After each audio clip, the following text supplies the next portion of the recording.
भारत माता की। भारत माता की। महाराष्ट्र के गवर्नर सीपी राधाकृष्णन जी, हमारे लोकप्रिय मुख्यमंत्री श्री एकनाथ शिंदे जी, केंद्रीय कैबिनेट में मेरे सहयोगी श्री राजीव रंजन सिंह जी, सर्बानंद सोनोवाल जी, महाराष्ट्र के उप मुख्यमंत्री देवेंद्र फडणवीस जी, अजित दादा पवार जी, केंद्रीय मंत्रिमंडल के मेरे अन्य सहयोगीगण, महाराष्ट्र सरकार के मंत्री, अन्य महानुभाव और मेरे प्यारे भाइयों एवं बहनों, आज संत सेनाजी महाराज यांची पुण्यतिथी। मी त्यांना नमन करतो।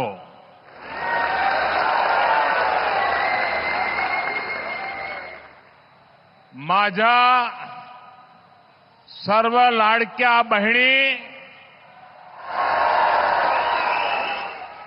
आणि लाडक्या भावांना तुमच्या या सेवकाचा नमस्कार।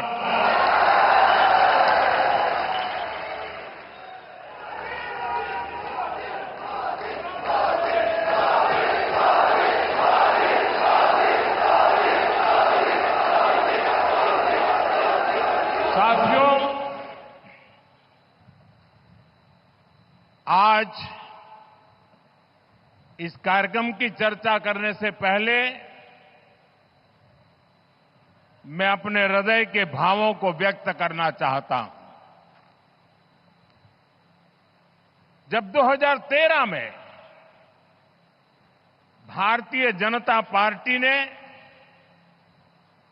मुझे प्रधानमंत्री पद के उम्मीदवार के रूप में निश्चित किया, तो मैंने सबसे पहला काम किया था रायगढ़ के किले पर जाकर के छत्रपति शिवाजी महाराज की समाधि के सामने बैठ करके प्रार्थना की थी। एक भक्त अपने आराध्य देव को जिस प्रकार से प्रार्थना करता है, उसे भक्ति भाव से आशीर्वाद लेकर के मैंने राष्ट्र सेवा की एक नई यात्रा का आरंभ किया था। पिछले दिनों सिंधुदुर्ग में जो हुआ, मेरे लिए, मेरे सभी साथियों के लिए छत्रपति शिवाजी महाराज ये सिर्फ नाम नहीं है। हमारे लिए छत्रपति शिवाजी महाराज ये सिर्फ राजा महाराजा राजपुरुष मात्र नहीं है। हमारे लिए छत्रपति शिवाजी महाराज आराध्य देव है।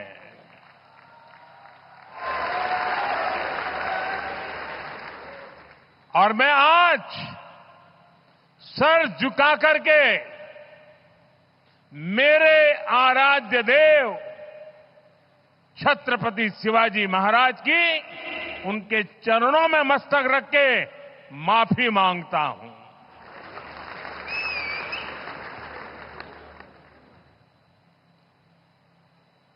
हमारे संस्कार अलग है। हम वो लोग नहीं हैं जो आए दिन भारत मां के महान सपूत, इसी धरती के लाल वीर सावरकर को अनाप शनाप गालियां देते रहते हैं, अपमानित करते रहते हैं, देशभक्तों की भावनाओं को कुचलते हैं। उसके बावजूद भी वीर सावरकर को गालियां देने के बावजूद भी माफी मांगने को जो तैयार नहीं है,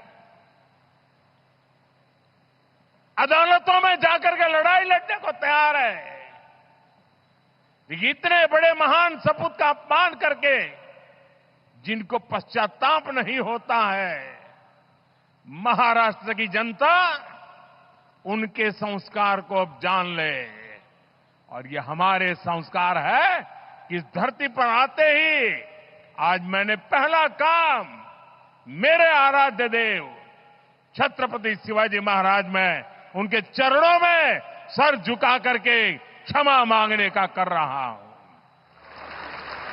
और इतना ही नहीं, जो लोग छत्रपति शिवाजी महाराज को अपने आराध्य देव मानते हैं, उनके दिल को जो गहरी चोट पहुंची है, मैं ऐसे आराध्य देव की पूजा करने वालों को भी, उनकी भी सर झुका करके क्षमा मांगता हूं। मेरे संस्कार अलग है। हमारे लिए हमारे आराध्य देव से बड़ा कुछ नहीं होता है। साथियों, आज का दिन महाराष्ट्र की विकास यात्रा का एक ऐतिहासिक दिन है। ये भारत की विकास यात्रा के लिए बहुत बड़ा दिन है। विकसित महाराष्ट्र, विकसित भारत के संकल्प का सबसे अहम हिस्सा है। इसलिए पिछले 10 वर्ष हो या अभी मेरी सरकार का तीसरा कार्यकाल, महाराष्ट्र की ये लगातार बड़े फैसले लिए गए हैं। महाराष्ट्र के पास विकास के लिए जरूरी सामर्थ्य भी है, संसाधन भी है। यहां समुद्र के तट भी है। इन तटों से अंतर्राष्ट्रीय व्यापार का सदियों पुराना इतिहास भी है और यहां भविष्य की अपार संभावनाएं भी है। इन अवसरों का पूरा लाभ महाराष्ट्र को और देश को मिले, इसके लिए आज वाढवण पोर्ट की नींव रखी गई है। इस पोर्ट पर 76,000 करोड़ रुपए से ज्यादा खर्च किए जाएंगे। ये देश का सबसे बड़ा कंटेनर पोर्ट होगा। ये देश ही नहीं, दुनिया के सबसे गहरे पोर्ट में से एक महत्वपूर्ण पोर्ट होगा। आज देश के सभी कंटेनर पोर्ट से जितने कंटेनर आते जाते हैं, पूरे देश के टोटल की मैं बात कर रहा हूं, आज जितने टोटल आते जाते हैं उससे ज्यादा कंटेनर का काम अकेले वाढवण पोर्ट पर होने वाला है। आप अंदाज लगा सकते हैं, ये पोर्ट महाराष्ट्र और देश के व्यापार का, औद्योगिक प्रगति का कितना बड़ा केंद्र बनेगा।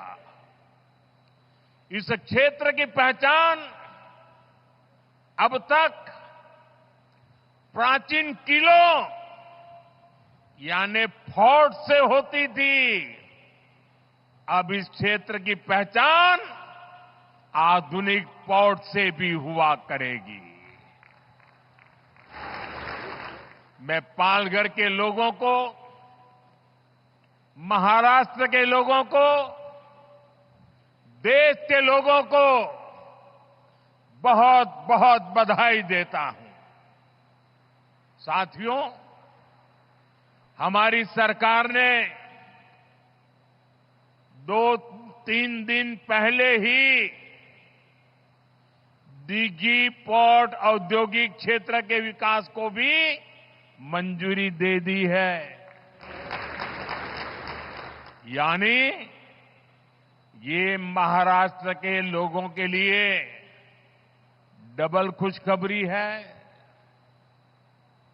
ये औद्योगिक क्षेत्र छत्रपति शिवाजी महाराज की राजधानी रायगढ़ में विकसित होने वाला है। इसलिए ये महाराष्ट्र की पहचान का, छत्रपति शिवाजी महाराज के सपनों का भी प्रतीक बनेगा। दिघी पोर्ट औद्योगिक क्षेत्र से पर्यटन और इको रिसोर्ट को भी बढ़ावा मिलेगा। साथियों, आज यहां मच्छीमार भाई बहनों के लिए भी 700 करोड़ रुपए से ज्यादा की विकास परियोजनाओं का शिलान्यास किया गया है। देश की अलग अलग जगहों पर 400 करोड़ रुपए से ज्यादा की परियोजनाओं का उद्घाटन भी यहीं से हुआ है। इन सब प्रोजेक्ट के लिए भी अपने मछुआरे भाई बहनों को, आप सभी साथियों को बधाई देता हूं। वाटगढ़ पोर्ट हो, दिघी पोर्ट इंडस्ट्रियल एरिया का विकास हो, फिशरीज की योजनाएं हो, इतने बड़े बड़े काम माता महालक्ष्मी देवी, माता जीवदानी और भगवान तुंगारेश्वर के आशीर्वाद से ही हो रहे हैं।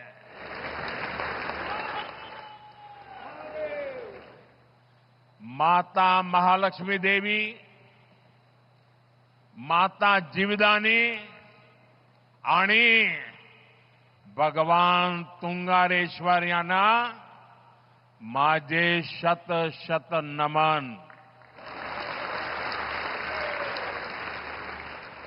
साथियों, एक समय था जब भारत को विश्व के सबसे समृद्ध और सशक्त राष्ट्रों में गिना जाता था।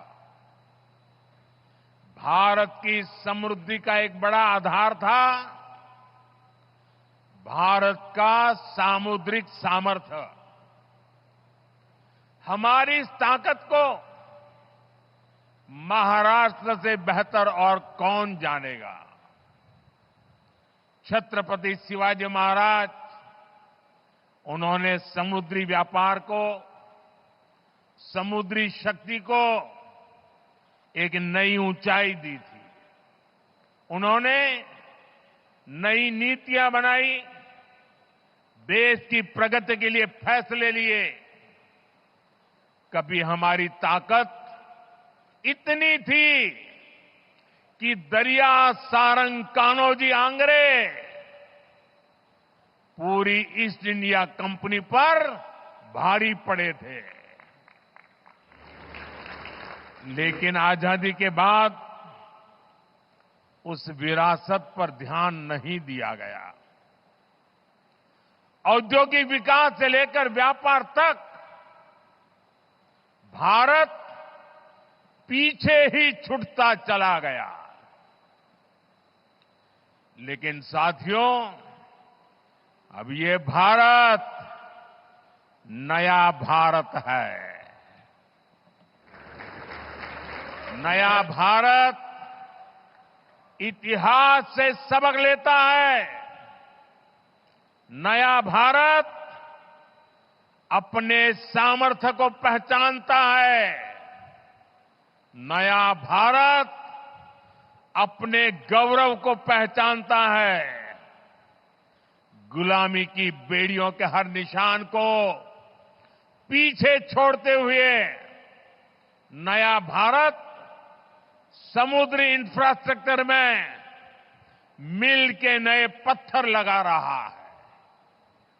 साथियों, पिछले एक दशक में भारत के समुद्री तटों पर विकास को अभूतपूर्व गति मिली है। हमने बंदरगाहों को आधुनिक बनाया है। हमने जल मार्गों को विकसित किया है। जहाजों को बनाने का काम भारत में हो, भारत के लोगों को रोजगार मिले, सरकार ने इस पर जोर दिया है। इस दिशा में लाखों करोड़ रुपए का निवेश हुआ है। आज इसके परिणाम भी हमें देखने को मिल रहे हैं। ज्यादातर पोर्ट की क्षमता पहले की तुलना में दोगुनी हो गई है। निजी निवेश भी बढ़ा है। जहाजों के आने जाने के समय में भी कमी आई है। इसका लाभ किसे मिल रहा है? हमारे उद्योगों, हमारे व्यापारियों, जिनकी लागत कम हुई है। इसका लाभ हमारे युवाओं को मिल रहा है, जिन्हें नए अवसर मिल रहे हैं। इसका लाभ उन नाविकों को मिल रहा है जिनकी सुविधाएं बढ़ी है। साथियों, आज वाटवर्ण पोर्ट पर पूरी दुनिया की नजर है। दुनिया में वाटवर्ण पोर्ट की बराबरी करने वाले 20 मीटर जितनी गहराई वाले बहुत कम बंदरगाह है। इस पोर्ट पर हजारों जहाज आएंगे, कंटेनर आएंगे। इस पूरे क्षेत्र की आर्थिक तस्वीर बदल जाएगी। सरकार वाटवर्ण पोर्ट को रेल और हाईवे कनेक्टिविटी से भी जोड़ेगी। कितने ही नए नए व्यापार इस पोर्ट की वजह से यहां शुरू होंगे। यहां वेयर हाउसिंग के काम में बहुत तेजी आएगी। और इसकी लोकेशन, ये तो सोने पर सुहागा है। Western dedicated freight corridor, Delhi Mumbai expressway, सब कुछ बहुत पास है। पूरे साल यहां से कार्गो आएगा जाएगा और इसका सबसे ज्यादा लाभ आप लोगों को मिलेगा, मेरे महाराष्ट्र के भाई बहनों को मिलेगा, मेरी नई पीढ़ी को मिलेगा। साथियों, महाराष्ट्र का विकास ये मेरी बहुत बड़ी प्राथमिकता है। आज मेक इन इंडिया का लाभ महाराष्ट्र को हो रहा है। आज आत्मनिर्भर भारत अभियान का लाभ महाराष्ट्र को हो रहा है। आज भारत की प्रगति में हमारा महाराष्ट्र बहुत बड़ी भूमिका निभा रहा है। लेकिन ये दुर्भाग्य है कि महाराष्ट्र विरोधी दलों ने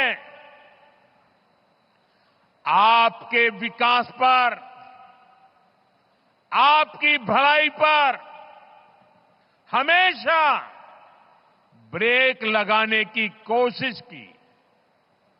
मैं आज आपको इसका एक और उदाहरण देता हूं। भाइयों और बहनों, हमारे देश को वर्षों से दुनिया के साथ व्यापार के लिए एक बड़े और आधुनिक पोर्ट की जरूरत थी। महाराष्ट्र का पालघर ही इसके लिए सबसे उपयुक्त जगह है।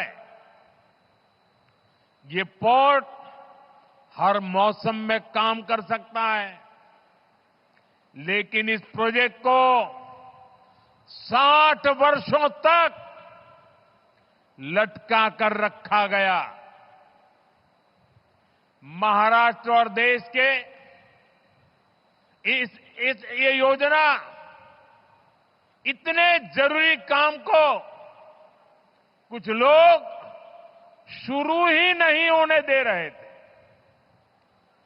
2014 में आप सबने हमें दिल्ली में सेवा करने का मौका दिया। 2016 में जब हमारे साथी देवेंद्र जी की सरकार आई, तब इस पर उन्होंने गंभीरता से काम शुरू करवाया। 2020 में यहां पोर्ट बनाने का फैसला भी कर लिया गया, लेकिन उसके बाद सरकार बदल गई और 2.5 साल तक फिर यहां कोई काम नहीं हुआ। आप मुझे बताइए, अकेले इस प्रोजेक्ट से यहां कई लाख करोड़ रुपए के निवेश का अनुमान है। यहां करीब 12 लाख रोजगार के अवसर पैदा होंगे। महाराष्ट्र के इस विकास से आखिरी किसे आपत्ति थी? कौन लोग थे जो महाराष्ट्र के विकास को ब्रेक लगा रहे थे? ये कौन लोग थे जिनको महाराष्ट्र के नौजवानों को रोजगार मिले इससे इतराज था? पहले की उन सरकारों ने क्यों इस काम को आगे नहीं बढ़ने दिया? ये बात महाराष्ट्र की जनता को कभी भी भूलना नहीं चाहिए।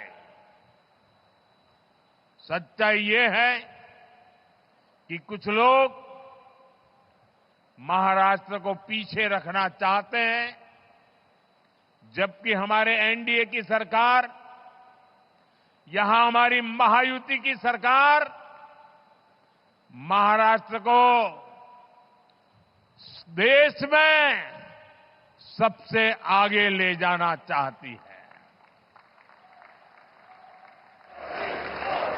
साथियों, जब समुद्र से जुड़े अवसरों की बात होती है तो इसमें सबसे अहम भागीदार हमारे मछुआरे भाई बहन हैं।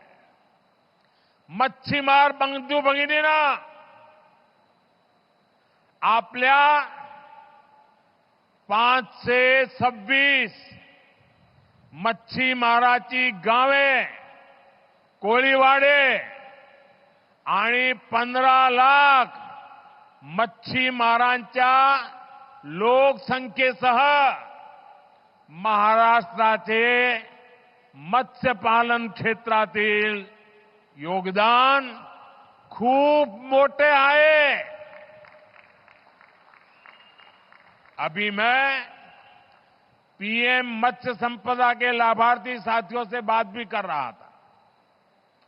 इनके परिश्रम से 10 वर्षों में कैसे इस सेक्टर की तस्वीर बदली है, कैसे देश की योजनाओं से, सरकार के सेवा भाव से करोड़ों मछुआरों का जीवन बदल रहा है। ये आज हमें देखने को मिल रहा है। आपकी मेहनत ने कितना कमाल किया है, ये जानकर आपको भी खुशी होगी। आज भारत दुनिया का दूसरा सबसे बड़ा मछली उत्पादक देश बन गया है। 2014 में देश में 80 लाख टन मछली का ही उत्पादन होता था। आज करीब करीब 170 लाख टन मछली का उत्पादन भारत कर रहा है। यानी सिर्फ 10 साल में मछली का उत्पादन आपने 2 गुना कर दिया है। आज भारत का सी फूड निर्यात भी तेजी से बढ़ रहा है। 10 साल पहले देश से 20,000 करोड़ रुपए से कम का झींगा निर्यात होता था। आज 40,000 करोड़ रुपए से ज्यादा की झींगा निर्यात होता है। यानी झींगा का निर्यात भी आज 2 गुने से ज्यादा हो गया है। हमने जो ब्लू रिवॉल्यूशन स्कीम शुरू की थी, उसकी सफलता चारों तरफ दिख रही है। इस योजना से रोजगार के लाखों नए अवसर तैयार हुए हैं। आमच्या सरकारच्या निरंतर प्रयत्नामुळे कोट्यावधी मच्छीमारांचे उत्पन्न वाढले आहे, त्यांचा जीवन स्तर सुधारला आहे। साथियों, हमारी सरकार मछली उत्पादन में महिलाओं की भागीदारी को बढ़ाने के लिए भी काम कर रही है। प्रधानमंत्री मत्स्य संपदा योजना के तहत हजारों महिलाओं को मदद दी गई है। आप भी जानते हैं कि मछली पकड़ने के लिए जाने वाले लोगों को अपने जीवन का खतरा भी उठाना पड़ता है। घर की महिलाएं, पूरा परिवार चिंता में जीता था। हम आधुनिक टेक्नोलॉजी और सैटेलाइट की मदद से इन खतरों को भी कम कर रहे हैं। आज जो ये वेसल कम्युनिकेशन सिस्टम शुरू हुआ है, वो तो हमारे मच्छी मार भाई बहनों के लिए बहुत बड़ा वरदान होगा। सरकार मछली पकड़ने वाले जहाजों पर 1 लाख ट्रांसपोंडर लगाने जा रही है। इसकी मदद से हमारे मछुआरे साथी अपने परिवारों से, बोट मालिकों से, फिशरीज डिपार्टमेंट से, समुद्र की सुरक्षा करने वालों से हमेशा जुड़े रहेंगे। चक्रवात के समय, समुद्र में किसी अनहोनी के समय हमारे मछुआरे साथी जब चाहे अपना संदेश सैटेलाइट की मदद से किनारे पर संबंधित लोगों को भेज पाएंगे। संकट के समय आपका जीवन बचाना आप तक सबसे पहले पहुंचना सरकार की बहुत बड़ी प्राथमिकता है। साथियों, मच्छीमार भाई बहनों के जहाज सुरक्षित लौट सके, इसके लिए 110 से ज्यादा मच्छी बंदरगाह और लैंडिंग सेंटर्स भी बनाए जा रहे हैं। कोल्ड चेन हो, प्रोसेसिंग की व्यवस्था हो, नाव के लिए लोन की योजना हो या पीएम मत्स्य संपदा योजना हो, ये सारी योजनाएं मच्छीमार भाई बहनों के हित के लिए ही बनाई गई है। हम तटीय गांवों के विकास पर और ज्यादा ध्यान दे रहे हैं। आपका सामर्थ्य बढ़ाने के लिए मच्छीमार सरकारी संस्थाओं को भी, सहकारी संस्थाओं को भी मजबूत बनाया जा रहा है। साथियों, पिछड़ों के लिए काम करना हो या वंचितों को अवसर देना हो, बीजेपी और एनडीए सरकारों ने पूरे समर्पण भाव और ईमानदारी से काम किया है। आप देखिए, देश में इतने दशकों तक मच्छीमार भाई बहनों और आदिवासियों की क्या स्थिति रही। पुरानी सरकारों की नीतियों में हमेशा इस समाज को हाशिए पर रखा गया।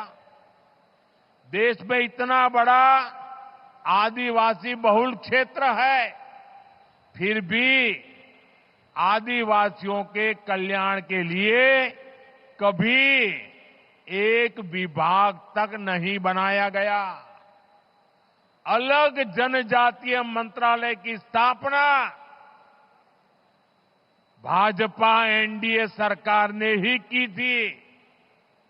हमारी ही सरकार ने मछुआरों के कल्याण के लिए अलग मंत्रालय भी बनाया। हमेशा उपेक्षित रहे आदिवासी इलाकों को अब पीएम जनमन योजना का लाभ मिल रहा है। हमारा आदिवासी समाज, हमारा मच्छीमार समाज आज भारत की प्रगति में बड़ा योगदान दे रहा है। साथियों, आज मैं महायुति की सरकार की एक और बात के लिए विशेष रूप से सराहना करूंगा। विमेन लेड डेवलपमेंट में, नारी सशक्तिकरण में महाराष्ट्र देश को दिशा दिखा रहा है। आज महाराष्ट्र में अनेक उच्च पदों पर महिलाएं बहुत ही शानदार काम कर रही है। राज्य के इतिहास में पहली बार मुख्य सचिव के रूप में सुजाता सौनिक जी राज्य प्रशासन का मार्गदर्शन कर रही है। पहली बार राज्य के पुलिस फोर्स की प्रमुख डीजीपी रश्मि शुक्ला जी नेतृत्व कर रही है। पहली बार राज्य के फॉरेस्ट फोर्स की प्रमुख के रूप में शोमिता बिस्वास जी लीड कर रही है। पहली बार राज्य के कानून विभाग के प्रमुख के रूप में श्रीमती सुवर्णा केवले जी बड़ी जिम्मेदारी संभाल रही है। इसी तरह राज्य के प्रिंसिपल अकाउंटेंट जनरल के रूप में जया भगत जी ने कमान संभाली हुई है और मुंबई में कस्टम्स डिपार्टमेंट का नेतृत्व प्राची स्वरूप जी के हाथों में है। मुंबई की विशाल और मुश्किल भरे अंडरग्राउंड मेट्रो 3 को मुंबई मेट्रो की एमडी अश्विनी भिड़े जी लीड कर रही है। उच्च शिक्षा क्षेत्र में भी महाराष्ट्र में महिलाएं नेतृत्व कर रही हैं। महाराष्ट्र हेल्थ यूनिवर्सिटी के कुलगुरु के रूप में लेफ्टिनेंट जनरल डॉक्टर माधुरी कानिटकर जी नेतृत्व कर रही है।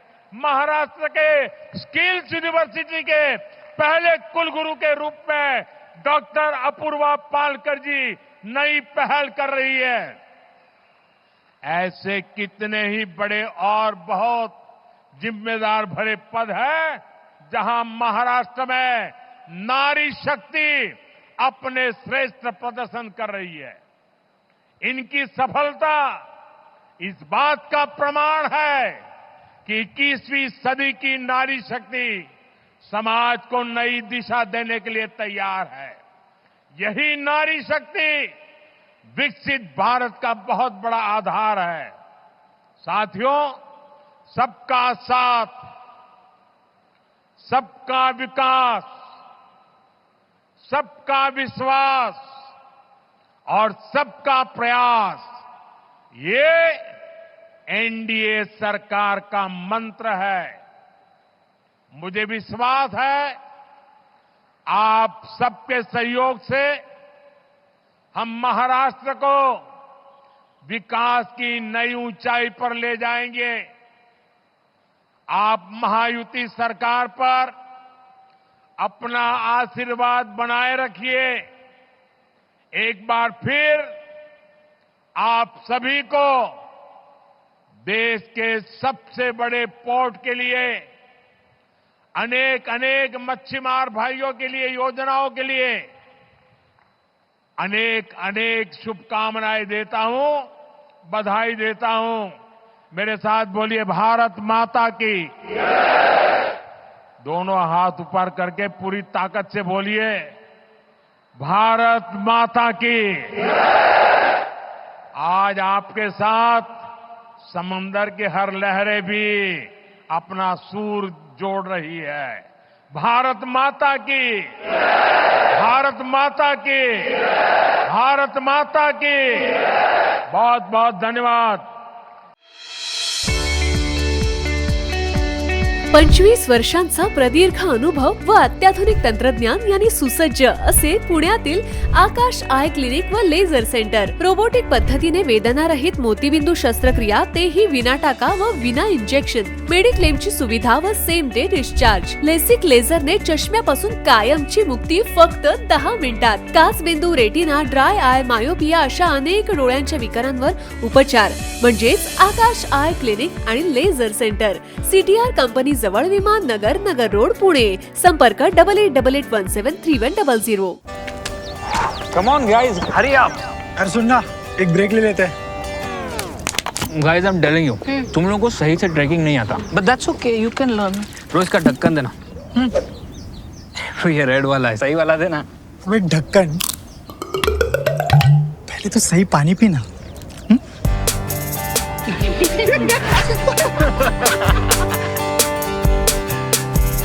Manikchand Oxyrich, proudly Indian.